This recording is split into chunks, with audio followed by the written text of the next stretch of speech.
Os dias da semana dão forma ao tempo e situam a rotina cotidiana da nossa vida individual em um padrão de harmonia cósmica e, às vezes, de ordem social. Neil MacGregor. Das páginas da revista Esfinge para o podcast da Nova Acrópole. O artigo de hoje chama-se A Passagem do Tempo. Desde o ponto de vista antropológico, o tema fundamental que caracteriza o imaginário humano é a sua resposta perante a morte e o tempo, dois conceitos que regem nossa vida e marcam as diferenças culturais entre os povos e as distintas sociedades, afirma o professor Fernando Schwartz. A tomada de consciência da morte e a integração na sociedade de rituais funerários é uma das características do processo de humanização que nos diferencia dos animais. O animal, como sabemos, não tem consciência do tempo e não teme a morte. Para ele, tanto faz o passar das horas e saber esperar pacientemente sem alterar-se por isto.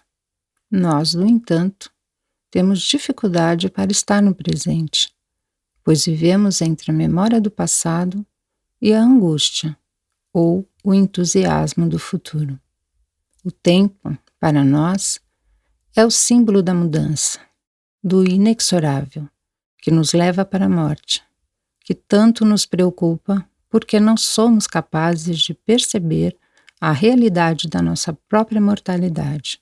Por isso, ambos conceitos estão intimamente relacionados, e quando o ser humano toma consciência da morte, toma também consciência do tempo, e trata, a partir deste momento, de buscar fórmulas para poder exercer seu domínio sobre ambos, fazendo todo o possível para evitar a morte e controlar a passagem do tempo. Assim nasce, desde a mais remota antiguidade, a ideia de estabelecer o calendário para controlar os ciclos sazonais, os meses e os dias da semana, segundo os percursos da Terra ao redor do Sol, e de dividir o mês em 4 semanas de 7 dias, baseando-se na observação dos períodos lunares.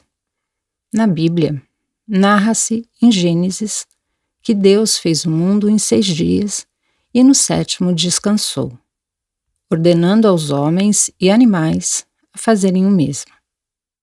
Em consequência, afirma Neil MacGregor, cada semana nos conecta com o princípio dos tempos, uma vez que os seus dias trazem o ciclo de nosso trabalho e de nosso descanso, o ritmo recorrente de nossa existência.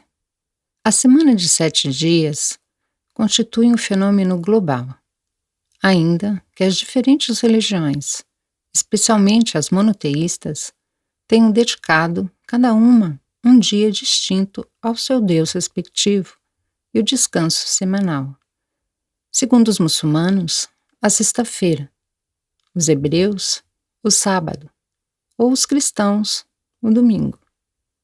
Nomear os dias de semana é para a grande maioria dos povos uma declaração de sua história religiosa e de sua comunidade.